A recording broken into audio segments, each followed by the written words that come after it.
Hey everybody, welcome back to another exciting episode of the Stash Report from the Stash Project. Today is sometime in November 2016. We're saying it that way because obviously we're a little behind schedule content-wise. Fear not, we're here. What had happened is a combination of factors, all of them more or less good. For people who don't know me personally outside of YouTube and, that we don't chit-chat on a daily basis, I had been unemployed for the month of October, sort of partially my choice. I had left my previous employer after it became clear that entire work situation was just not going to be something that was going to work out long term. And I, usually am able to bounce gig to gig fairly quickly. People who watch the show for 2 years realize that. This time it was just there was not a lot of stuff going on. I was applying to a lot of things and not getting any kind of responses back. But be that as it may, I am back to being employed, back to doing what I used to do a while ago, which is being a postal contractor. So I am, de facto working for the federal government again. So yeah. But that requires me to work nights, which is fine by me. I'm a night person anyway.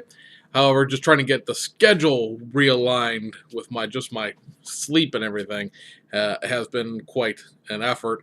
Plus, this past, 2 Fridays ago now, because by the time you guys see this, it'll probably be into the following week towards Thanksgiving, just because I know I'm not going to have time to upload this over the weekend. The past weekend was Veterans Day. First off, thank you to all those who served this country. It's, I realize it's past term now, but my kids were off for Veterans Day. A lot of school districts don't have Veterans Day off, but mine were off for Veterans Day, which put them here on Friday with me. I had, just started this new schedule of work, and there was no time for me to record on Friday, and then just sleep, man. It just never got done Saturday, never got it done Sunday. And then by the time the next week rolled around, I just sort of thought, well, you know what, I'll let it roll till Friday. And this Friday came around, and I had things to do outside of work on Friday. I had things to do outside of work on Wednesday. And again, by the time the weekend rolled around, I'm, just barely conscious and functional to do this. Hopefully, this coming week, going into Thanksgiving, things will ease up because it'll be the third week of this schedule. I'll be used to what I'm doing and the hours that I'm working, and have figured out sort of home life as far as what's going on. Because I get home from work about 6 o'clock in the morning. I put my kids on their respective school receptacles around 8 o'clock, 8:30 in the morning. My oldest is in high school. She can get herself on the bus at 7:45. Actually 6:45, and so she sort of she's self-sufficient enough she can take care of herself. The one I have to take to school for pre-K, the other one is on a bus, so it's race to the school, drop the one off, race back home, and catch the bus. And I've just been like, I get in here, I'm gonna make a video, and then I go lay down for a couple hours, go pick him up at daycare or at pre-K, come back. He hangs out with me for about an hour and a half, and then he goes and takes his afternoon nap because he's still in that napping phase. And then usually I go to sleep too. So it's just been it's been a thing. But hopefully, like I said, we'll get this straightened out. So what has gone on in the past 2 weeks? Well, we have a few kit announcements. We have a few kit teases. And then, of course, all of the content that has come in as far as kit releases go. So on the kit announcement side of things, Hasegawa has announced a couple days ago that they will be doing a run of their Nissan BLUEBIRD 1600 SSS. This is the factory stock civilian version of the rally car that's going to be coming out in January. This is scheduled for December, and it makes sense to usually see this whenever they run the civilian car. The rally car usually shortly follows. This time they announced the rally car last month, and they've decided to run the civilian car. So it's not it is not what I should say, not unexpected, not surprising, not unexpected to see that come back through. Hasegawa also announced for January they will be running 2 more of their reissues that they've been doing here. One, a Porsche 962C. This one in the Kenwood Kremer livery for the European sports car series. I can't think what European sports car series it is, but it's not the Japanese prototype series. It's one of the supercars series in Europe. And then they're going to be doing another one of their EJ6 Civics or EG6 Civics, and this one's going to be in the Idemitsu Motion Mugen livery, which is the red and white car. Unfortunately, that's still not the one of the three motion kits, or one of the three Mugen Civic race car kits that comes with the Enki racing wheels. Hopefully, at some point, we will get one of those. Somebody was pointing out to me yesterday that Zoom On Resins makes the wheels that I need, and I said, well, that's fine and dandy, but they're never in stock. Their stuff's out of stock more often than Hobbyland Japan stuff is. I mean, it's popular, so good for them. I'm not blaming them, but it's hard to keep for this stuff to keep in stock. I've never used it. I can't recommend it.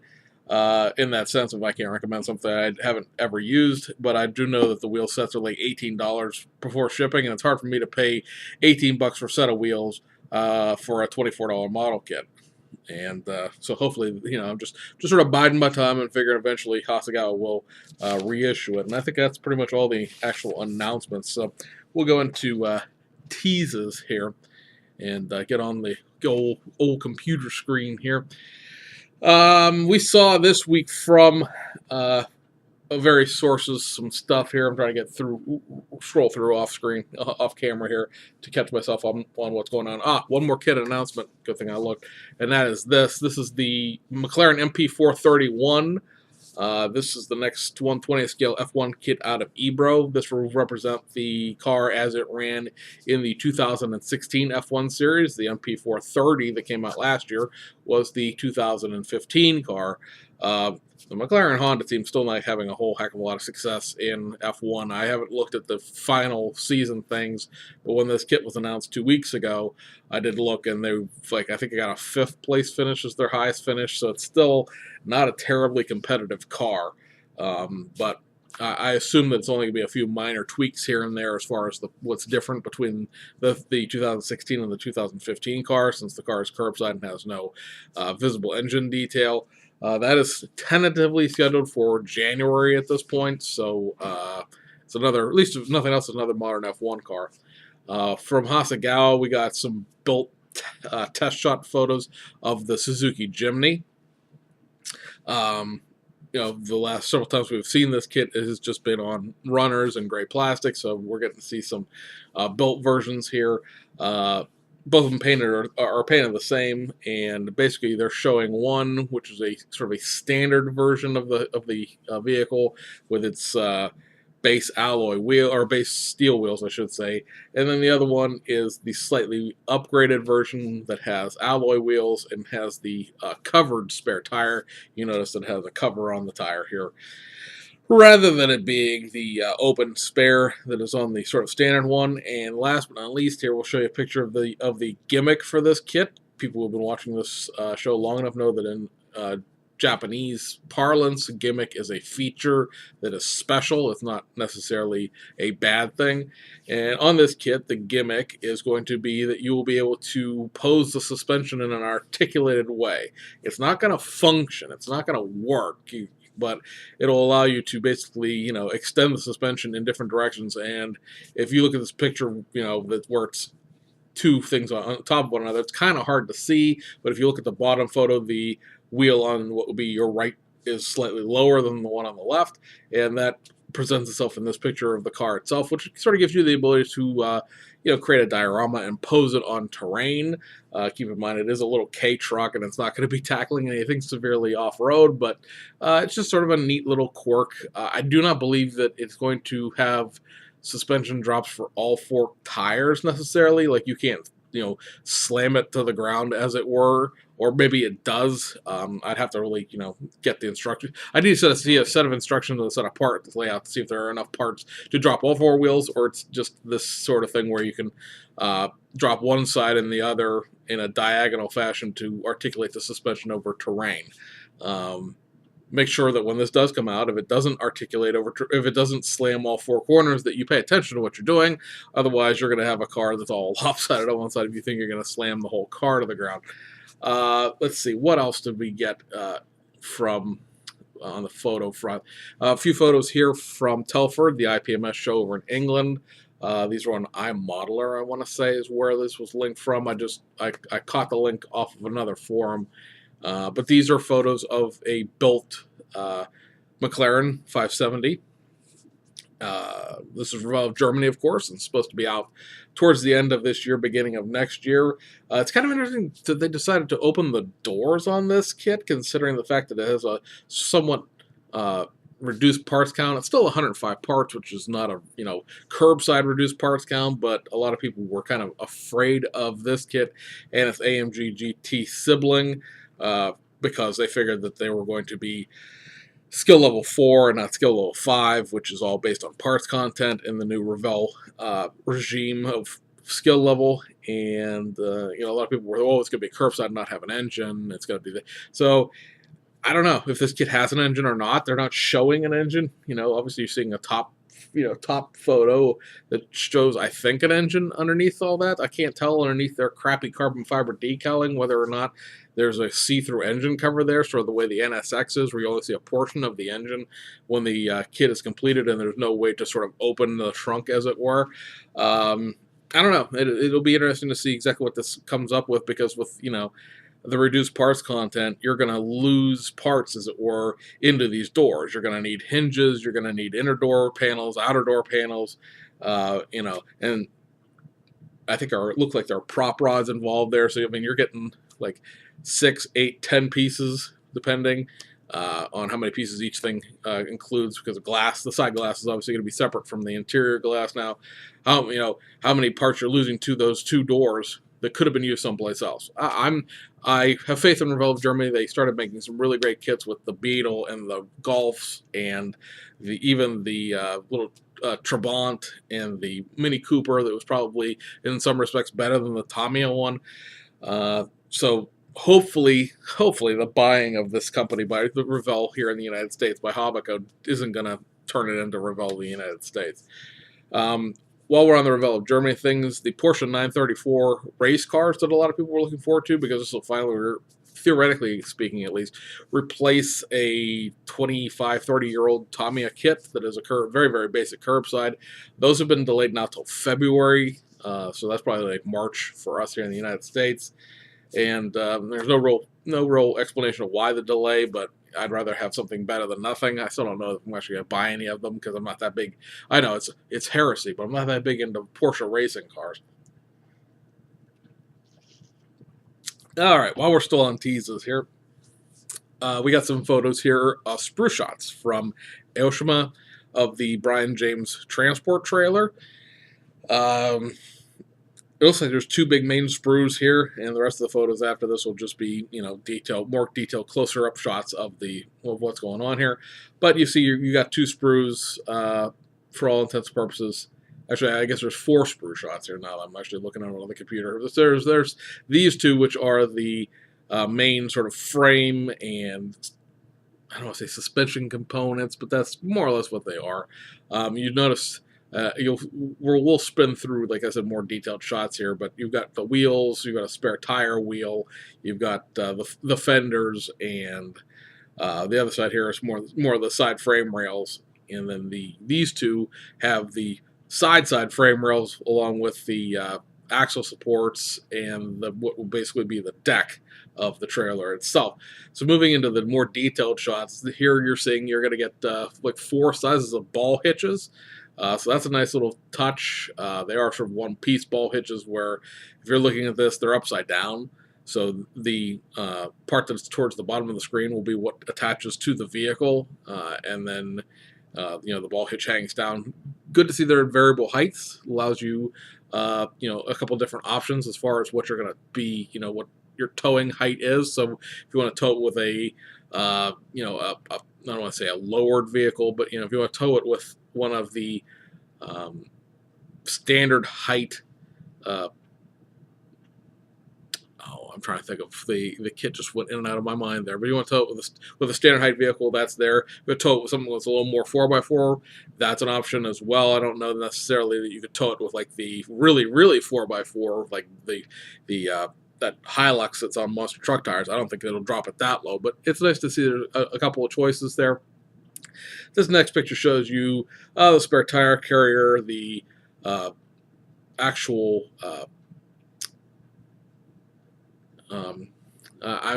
it's not part. It's like part of the trailer hitch. It's the tongue of the trailer, along with the wheel that the trailer would sit on if the trailer was not attached to your vehicle. How's that? This over here shows the part of the sort of tire rack that runs on the front of the vehicle, as well as the actual wheels itself. Over here, this is the actual trailer hitch itself, along with some frame pieces. Here are the wheel ramps that just the ones that slide out of the body itself and stow away underneath the trailer. They're the loading ramps. That's the word I'm looking for. And then here's sort of a close-up picture of one of the actual ramp rails that are on the trailer itself. So it's nice to see that this has some nice texture to it. It's not fake diamond plate, because I don't think the real one is either. It's more of a sprayed on anti-skid kind of thing, sort of not a bed liner for a truck, but you know what I'm talking about. And then all of the holes are molded open, so that's nice to see too. Remember, this kit has been delayed till February, probably just to finesse the tools. I see some sink marks in a few things. I see some big seams in some things, so hopefully all that stuff will get ironed out, because if it doesn't, believe me, you'll hear about it, because I can see the stuff in the test shot stuff, and so this is what you're supposed to fix in the test shot phase, right?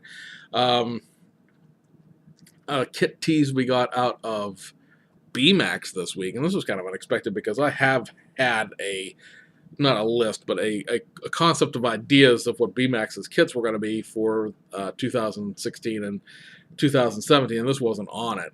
So kind of a surprise, but it's going to be one that makes a lot of people happy, I think, at least in the world of rallying, and that is the Delta S4 from Lancia. This does seem to be having a engine, which is sort of a change for BMAX, although I can see where BMAX would sink the extra tooling money into putting an engine in here. And what I mean by that is, well, the Honda Civic you've seen now has two variations. Granted, the second variation was only decals, but it has two kit variations. There is a third kit variation coming that will change it into a different Civic. The BMW M3, which we're going to talk about here in a little bit, it's going to have at least two more variants. One more you can see just by opening the kit up. There's a set of mirror faces that are in there that have no mirrors that correspond.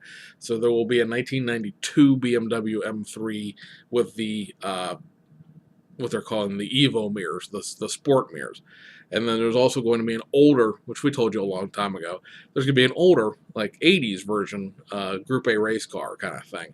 So there's at least two more versions, and I don't know if that, if the Group A car can be made into a rally car, if there's going to be a separate rally car, because the BMW M3 was a very successful tarmac rally car. So we'll be interested to see if there's actually going to be four more versions of that M3, but needless to say, there's a bunch of variations for it. When it comes to the Group B rally cars, well, Group B only lasted for 4 or 5 years maybe, before the cars unfortunately killed enough people that they were banned effectively. And so without there being 2 or 3 versions of this kit to sort of, get out and tool a different hood or a different bumper or different wheels or whatever, all the tooling money can be focused here. So yes, it does appear that there is an engine in this kit, at least from these 3D drawings. Also, the engine was kind of interesting in the fact that it was supercharged and turbocharged at the same time. I was showing this to Patrick, and he was like, "Oh, that's cool, but I don't know if I need a rally car." And I was like, "Well, come to the dark side. We have cookies and an unlimited displacement." So you see here, these are all these digital pictures, digital drawings of the thing. Like I said, obviously the back half comes off, and there appears to be an engine. They're showing you the chassis and everything, so it's very, very cool. This will go quite nicely with the Audi that they're going to be doing as well. And so for everybody who's really been longing and lusting after Group B rally cars, your time hath come, or will be coming shortly, I suppose. And then last but not least, before we get into actual kit releases, are some teasers from Playmos. Playmos, of course, still working on that 2015 Camaro Z28 trans kit for the Revell 2010 Camaro SS. This photo shows the ducktail spoiler that comes from the Z28, and then these two photos are the first 3D renderings, basically, of the entire kit as far as the exterior parts are concerned. This will be sort of what the tooling is done from, because if you never bought a Playmos tool before, a lot of their body part stuff, or actually all of their body part stuff, is done in ABS plastic rather than resin, so you don't have to sort of worry about shrinkage over time. Like if you're thinking about buying that Mazda RF conversion that turns it into the hard top, but are like, yeah, what if it shrinks over time? Well, it won't shrink over time because it's ABS plastic, and so the molds will be cut off of this 3D rendering. It'll be put into CAD and all that stuff, but it looks pretty good. It really does. It sort of looks odd being silver or gray rather than being red like all the teaser shots have been. But it's something I'm really looking forward to. I know it's going to cost an arm and a leg, and I don't care. Two pieces of product from Playmos real quick. They are two sets of metal transfers. If you're familiar with foreign kits, especially Tamiya kits, you've seen these type of things before.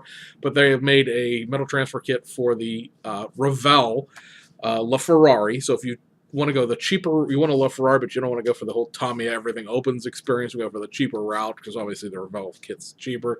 They're going to have a set of transfer for that. You get the Ferrari logo, some scripting, and your side mirrors and your rear view mirror, which I'm not necessarily sure are actually required for that kit. I don't have it, and I'm not going to buy one just to find out, but I'm pretty sure that there are mirror faces in the Revell kit. Maybe not the rear view mirror, but I'm pretty sure the side view mirror. And here's one that should entertain a lot of folks out there, and that is metal transfers for the Mobius Chrysler 300B, the 56 300.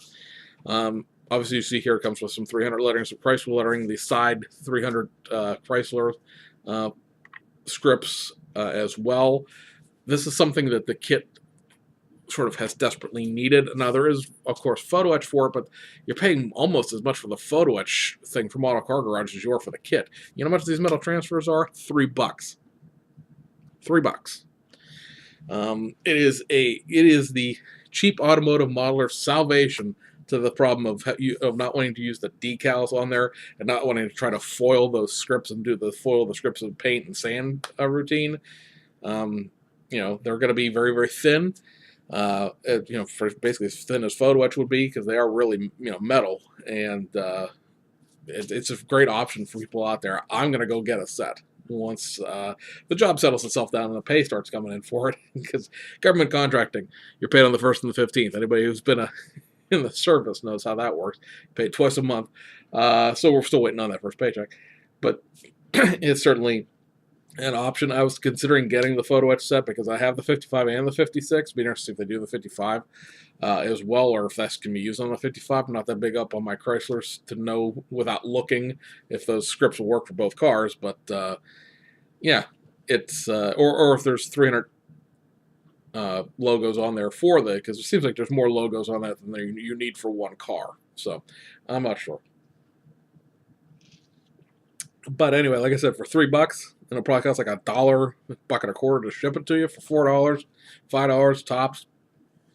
Having a way to put scripts on that car without resorting to some really labor-intensive ways of going about it, all for it. So, shout out to Playmos for coming up with a solution to a problem that you may not really realize you had, and while they're at it, doing something that's really cool at the same time, as far as doing something for another domestic kit. So, the Revell Ferrari sort of a supercar, so you can group that in with all that foreign, icky stuff, and it's a Ferrari, so it is foreign and icky, but, hey, that's on a U.S. car there. It's not a modern car like the Mustang or the Camaro or the Challenger, so, talk to the people who Playmos through Facebook, give them your ideas. I'm sure they'll at least listen, right? So let's talk about kit releases. There's been one on the domestic side of things in the past 2 weeks. I expect that the Revell kits and possibly the other two round 2 kits will be out by the time we film this after Thanksgiving. But as it stands right now, the one release so far this time period since we talked last is the MPC Thunder Chopper. This is just a straight reissue of the old kit. I'm trying to think if there's anything about this that's nope, nothing new. It's just if you've had one of these in the past, you know what's in it.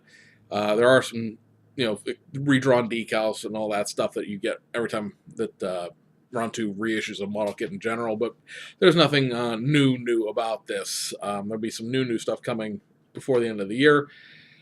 But in this kit, if you've, like I said, you've seen one, you have one, you know what's in it.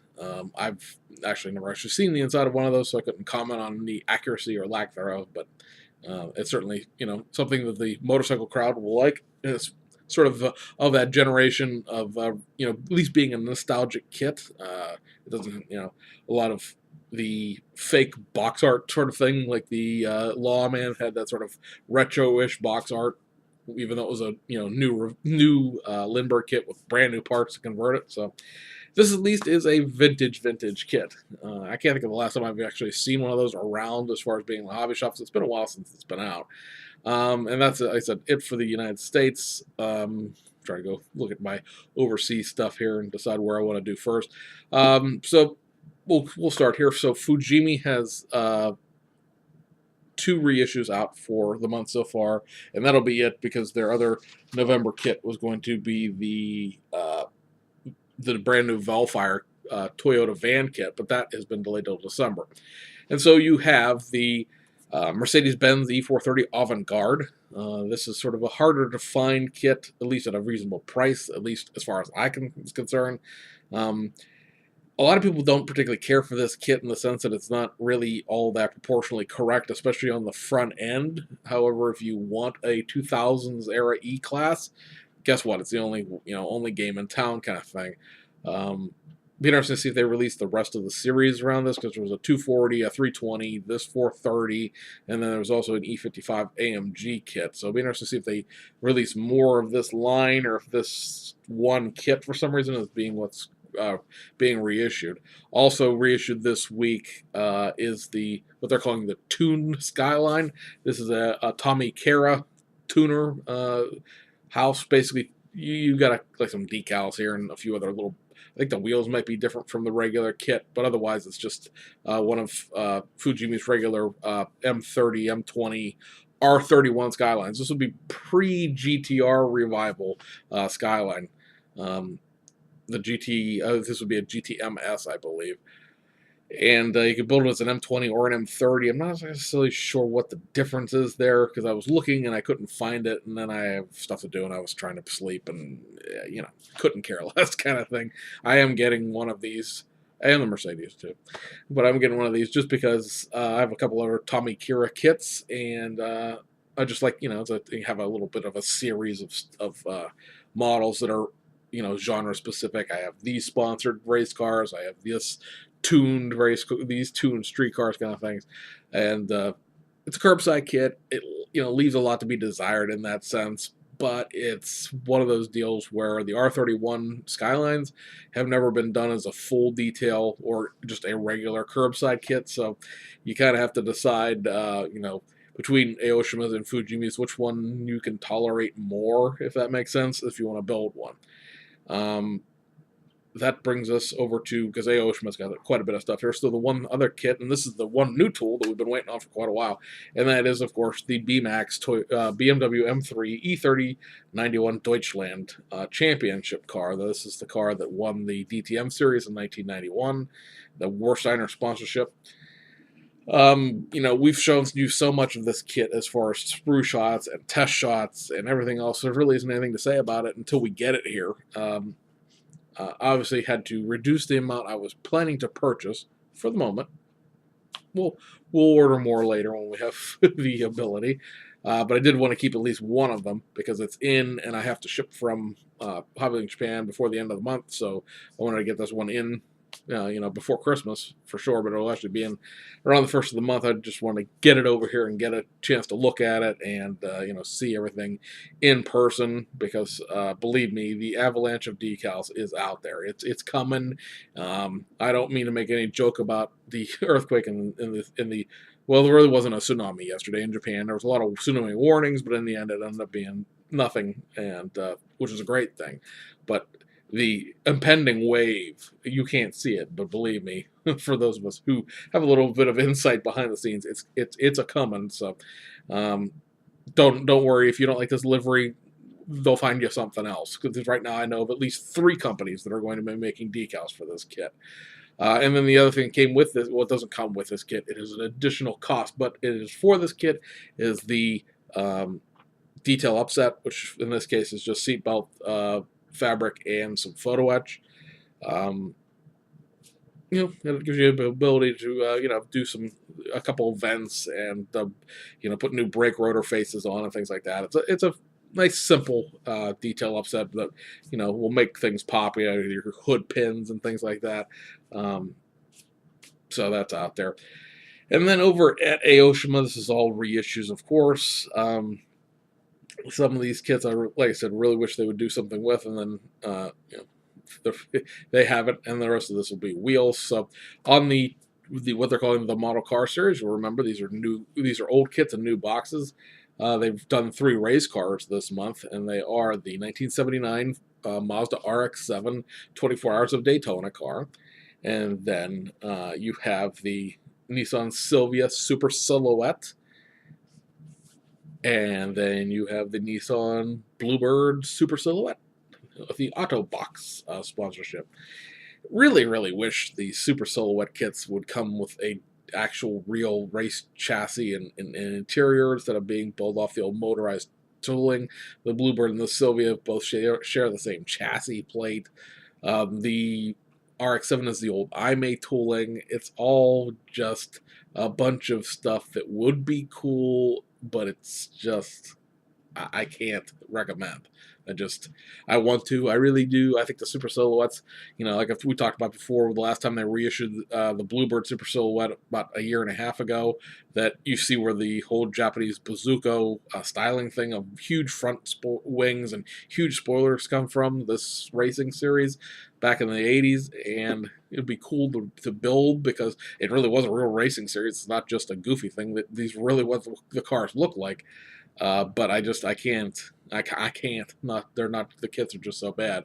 At least to me, they are. I mean, your results may vary. And then there's 2 street kits, and these were just reissued under the regular packaging, and they are the late type Mazda RX-7 is an F3S, right? Yes. And this is a 3rd gen RX-7, and you know, it's curbside. It's just a reissue. I'm trying to think of something to say about it, but there's not really much to say. And then the other thing is, while we're on the Mazda subject here, is the MAZDASPEED AutoZam AZ1. Another one of the little cute little K cars. It's nice to have this kit back, because it was kind of hard to come by in certain circles. There's another one out there that they need to do to get all 3 of them out. Would not be totally surprised if it does come out in the first quarter of next year, once the that set of kit releases gets announced, because there's a 2nd generation, if you will, version of the AutoZam, and they did a kit of that, and there's 3 total, as we talked about before. And then that takes us to wheel sets, and there's two 4-packs of wheels. Now, these are not 4-packs in the sense you get all 4 with one order, but we talked about these wheels last video, where they are run in sets of 4, and that's why they get released in sets of 4. And these are all, first set here are all 16-inch wheels that are normally packaged in the Toyota Truno Levin kits, and they are the 8-spoke Watanabes. Your Longchamp XR4s, your Volk Racing TE37 Gravels, and your Buddy Club P1 Racing. I don't understand why now, because these are being boxed into the new Tuned Parts series. Why this still has the incorrect box art on it, on this P1 Racing. These are 4-stud wheels, just like all of the other 3. They're meant to be on a Corolla, which is a 4-stud wheel, a 4-lug wheel. But there's a 5-lug wheel on the box art. I don't understand it. It's been reissued that way twice now in the last 2 years we've been doing the show. Both times I've had the same wheel on the box art. Is it so hard for them to find a 4-lug P1 Racing wheel and put it on here? Maybe nobody there paid enough attention and realizes it. I'm not sure, but it's be aware that it is not a 5-lug wheel when you go to buy it.